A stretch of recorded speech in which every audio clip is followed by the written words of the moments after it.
জানিয়ে দিব এই মুহূর্তে আমাদের হাতে থাকা গুরুত্বপূর্ণ আপডেট সংবাদের শিরোনাম। শুরুতেই থাকছে ইরানে হামলা চালানো ইসরায়েলি পাইলটেরা শনাক্ত, প্রতিশোধ শুরু জানালো তেহরান। এবারে থাকছে পৃথিবীতে হাসিনার মতো স্বৈরাচারের জন্ম হয়নি বলছে অ্যাটর্নি জেনারেল। এদিকে এনসিপির সমাবেশ প্রস্তুত মঞ্চ, জড়ো হচ্ছেন নেতাকর্মীরা। আরও জানাবো ইউক্রেনের ড্রোন হামলায় রাশিয়ায় নিহত ৩। সব শেষে জানিয়ে দিব বৃষ্টি উপেক্ষা করে শাহবাগে ছাত্রদলের নেতাকর্মীরা। এতক্ষণ শুনছিলেন হাতে থাকা গুরুত্বপূর্ণ আপডেট সংবাদের শিরোনাম, এবারে বিস্তারিত। তবে তার আগে অনুরোধ রইল ভিডিওটিতে একটি লাইক এবং কমেন্ট করে জানিয়ে দিন ভিডিও সম্পর্কে আপনার মূল্যবান মতামত। আরও জানিয়ে দিন ভিডিওটি কোথা থেকে দেখছেন বা কোন জেলা থেকে দেখছেন। ইরানে হামলা চালানো ইসরায়েলি পাইলটেরা শনাক্ত, প্রতিশোধ শুরু জানালো তেহরান।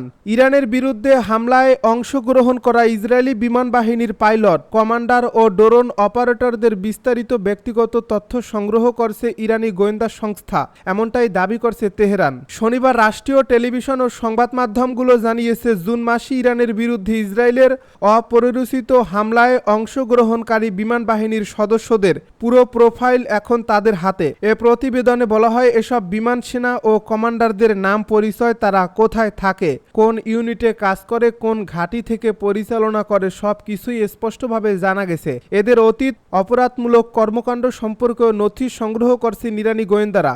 যদিও ইসরায়েলি সংবাদ মাধ্যম ও টিভিতে এসব সেনার মুখ অস্পষ্ট করে দেখানো হয়, তবুও কঠোর নিরাপত্তা সত্ত্বেও গোয়েন্দা তথ্য সংগ্রহে সফল হয়েছে তেহরান, বলছে ইরান। এ প্রতিবেদনে 2 জন পাইলটের নাম প্রকাশ করা হয়েছে। মেজর ইএল অ্যাশ, যিনি স্কোয়াড্রন 190 এর ডেপুটি কমান্ডার, এবং তার স্বামী বার প্রিন্স। ইএল অ্যাশ সম্পর্কে বলা হয় তিনি 1973 সালের ইয়ম কিপুরের যুদ্ধে নিখোঁজ হওয়া ইসরায়েলি পাইলট মেজর শিমন অ্যাশের নাতনি। ইরানের একটি চ্যানেল জানায় শুধু পরিচয় নয়, এসব পাইলট ও কমান্ডারের বসবাসের সুনির্দিষ্ট স্থানও এখন ইরানি গোয়েন্দা চিত্রে ধরা পড়ছে। স্যাটেলাইট ইমেজের মাধ্যমে তাদের বাড়ি ও চলাফেরার পথ পর্যন্ত নজরদারিতে রাখা হচ্ছে।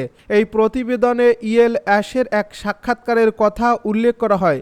বলেছিলেন ইরান ইসরায়েলিদের নিরাপত্তা ফিরিয়ে আনতে চান, তবে চ্যানেলটি বলেছে আজ তিনি নিজেই আর নিরাপদ নন। ইরান জানিয়েছে এই তথ্য ভান্ডার ভবিষ্যতে প্রতিশোধমূলক হামলার ক্ষেত্রে তাদের জন্য কৌশলগত সুবিধা এনে দেবে। পৃথিবীতে হাসিনার মতো স্বৈরাচারের জন্ম হয়নি বলছে attorney general. Attorney general Mohammad Asaduzzaman বলেছেন আজকের এই দিনটি ঐতিহাসিক। পৃথিবীর ইতিহাসে শেখ হাসিনার মতো কোনো স্বৈরাচারের জন্ম হয়নি। তিনি পৃথিবীর শ্রেষ্ঠ মিথ্যাবাদী স্বৈরাচার। রোববার বেলা 11:30টায় বিচারপতি মোহাম্মদ গোলাম মর্তুজা মজুমদারের নেতৃত্বাধীন 3 সদস্যের আন্তর্জাতিক অপরাধ ট্রাইব্যুনাল 1-এর শুনানির পর সাংবাদিকদের একথা বলেন তিনি। এর আগে 24 জুলাই অগাস্টে ছাত্র জনতার গণ অভ্যুত্থানে মানবতা বিরোধী অপরাধের অভিযোগে ক্ষমতাচ্যুত প্রধানমন্ত্রী শেখ হাসিনার বিরুদ্ধে হওয়া মামলার সূচনা বক্তব্য উপস্থাপন শুরু হয়। সূচনা বক্তব্য উপস্থাপন করেন chief prosecutor Mohammad Tajul Islam. Attorney general বলেন, কোনো স্বৈরাচার যদি মিথ্যাচারের উপর পিএইচডি করতে চায় তাহলে তাকে শেখ হাসিনার কাছে শিখতে হবে। পৃথিবীর সব স্বৈর শাসকের যদি সমিতি করা হয়, শেখ হাসিনা হবেন এর সভাপতি। তিনি বলেন, স্বৈরাচার শেখ হাসিনা ও তার সহযোগীদের সর্বোচ্চ শাস্তি আমরা চাই। এটা চাই বাংলাদেশের ভবিষ্যতের স্বার্থে, ভবিষ্যৎ প্রজন্মের স্বার্থে।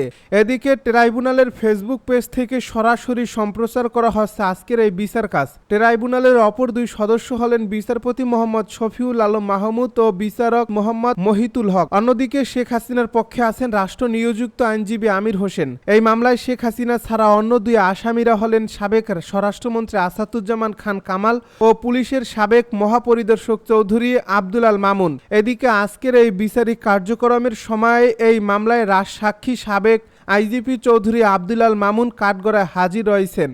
এই মামলায় শেখ হাসিনা, সাবেক স্বরাষ্ট্রমন্ত্রী আসাদুজ্জামান খান কামাল ও সাবেক আইজিপি চৌধুরী আব্দুল আল মামুনের বিরুদ্ধে গত 10 জুলাই অভিযোগ গঠন করে বিচার শুরুর আদেশ দেন আন্তর্জাতিক অপরাধ ট্রাইব্যুনাল 1। এছাড়া এই মামলায় দোষ স্বীকার করে ঘটনার সত্যতা উদ্ঘাটনে রাজসাক্ষী হতে সাবেক আইজিপি চৌধুরী আব্দুল আল মামুনের আবেদন মঞ্জুর ট্রাইব্যুনালে। এছাড়া এই মামলায় দোষ স্বীকার করে ঘটনার সত্যতা উদ্ঘাটনে রাজসাক্ষী হতে সাবেক আইজিপি চৌধুরী আব্দুল আল মামুনের আবেদন মঞ্জুর ট্রাইব্যুনাল। সেই সঙ্গে এই মামলায় সূচনা বক্তব্য উপস্থাপনের জন্য আজ 3 অগাস্ট দিন ধার্য করা হয়। এনসিপির সমাবেশ প্রস্তুত মঞ্চ, জড়ো হচ্ছে নেতাকর্মীরা। রাজধানীর শহীদ মিনারের সব প্রস্তুতি সম্পন্ন করেছে জাতীয় নাগরিক পার্টি। জুলাই অভ্যুত্থানের বর্ষপূর্তি উপলক্ষে আয়োজিত এই সমাবেশে এরই মধ্যে যোগ দিয়েছেন সংগঠনটির নেতাকর্মীরা। রোববার দুপুর 4টায় সমাবেশ শুরু হওয়ার কথা থাকলেও সকাল থেকেই সমাবেশ স্থলে আসতে শুরু করেছে এনসিপির বিভিন্ন জেলা ও উপজেলার নেতাকর্মীরা। সরেজমিনে দেখা গেছে এনসিপির সমাবেশকে ঘিরে দেশের বিভিন্ন জেলা উপজেলা থেকে নেতাকর্মীরা এসেছেন রাজধানী ঢাকায়। জড়ো হচ্ছেন শহীদ মিনার প্রাঙ্গণে। আজ ভোরেই টেকনাফ থেকে এসেছেন আলামিন রহমান। তিনি বলেন, এক দফার ঘোষক নাহিদ ভাইয়ের ডাকে সাড়া দিতে এখানে এসেছে। তাকে এক নজর দেখার ইচ্ছা। কক্সবাজার গিয়েছিল সে, তখন ভালো করে দেখতে পারেনি। আমরা নাহিদ ভাইকে নিয়ে গর্ব করি, তার নেতৃত্বে আমরা স্বৈরাচার শেখ হাসিনার পতন ঘটাই। তিনি আরও বলেন, এনসিপিকে আমার ভালো লাগে। এনসিপি দেশের জন্য কাজ করবে, এখানে চাঁদাবাজি ও গুম হবে না। এদিকে আজ কেন্দ্রীয় শহীদ মিনারে ইশতেহার ঘোষণার মাধ্যমে শেষ হবে জুলাই পদযাত্রা। কখনো রাতে কখনো দিনে টেকনাফ থেকে তেঁতুলিয়ায় ছুটেছে নাগরিক পার্টি।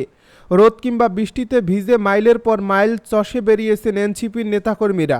দীর্ঘ এই পদযাত্রার মাধ্যমে জুলাই অভ্যুত্থানের নায়করা জনগণের কাছে পরিচয় করিয়েছেন তাদের দল এনসিপিকে।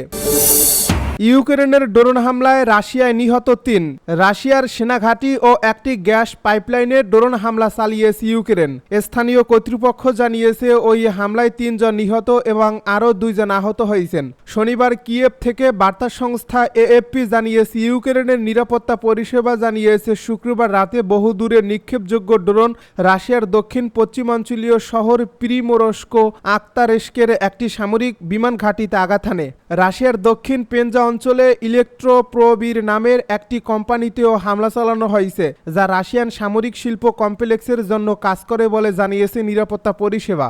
এটি রাশিয়ার সামরিক ডিজিটাল নেটওয়ার্ক, বিমান চলাচলের সরঞ্জাম, সাঁজোয়া যান এবং জাহাজ তৈরি করে। পেনজা অঞ্চলের গভর্নর ওলেখ মেলিনিসেস্কো টেলিগ্রামে এক বার্তায় বলেন, এই হামলায় এক নারী নিহত এবং আরও 2 জন আহত হয়েছেন। এদিকে রাশিয়ার প্রতিরক্ষা মন্ত্রণালয় জানায়, তাদের বিমান প্রতিরক্ষা ব্যবস্থা শুক্রবার রাত থেকে শনিবার সকাল পর্যন্ত প্রায় 9 ঘন্টার মধ্যে রুশ ভূখণ্ডে 112টি ইউক্রেনীয় ড্রোন ধ্বংস করেছে। শুধু রোস্তভ অঞ্চলেই 34টি ড্রোন ধ্বংস হয়েছে।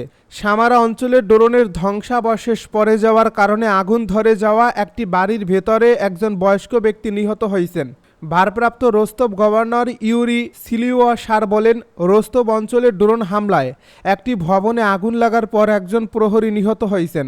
তিনি টেলিগ্রামে এক পোস্টে বলেন, সামরিক বাহিনী রাতে একটি বিশাল বিমান হামলা প্রতিহত করছে এবং 7টি জেলায় ড্রোন ধ্বংস করেছে।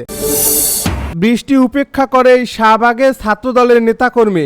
জাতীয়তাবাদী ছাত্রদলের ছাত্র সমাবেশ শুরুর আগেই বৃষ্টি শুরু হয়। বৃষ্টি উপেক্ষা করে শাহবাগ অবস্থান করছেন সংগঠনটির নেতাকর্মীরা। রোববার দুপুর 1:50 দিকে হঠাৎ এই বৃষ্টি শুরু হয়। বৃষ্টি শুরু হলে কিছু নেতাকর্মী ছোটাছুটি শুরু করেন। এ সময় সংগঠনের কেন্দ্রীয় সভাপতি রাকিবুল ইসলাম রাকিব বৃষ্টি উপেক্ষা করে নেতাকর্মীদের অবস্থানের নির্দেশ দিলে তারা সেখানে অবস্থান করে। মাইকে রাকিবকে বলতে শোনা যায়, যত ঝড় বৃষ্টি আসুক না কেন, আমরা সমাবেশ স্থল থেকে সরে যাইব না। সবকিছু উপেক্ষা করে সমাবেশ সফল করব।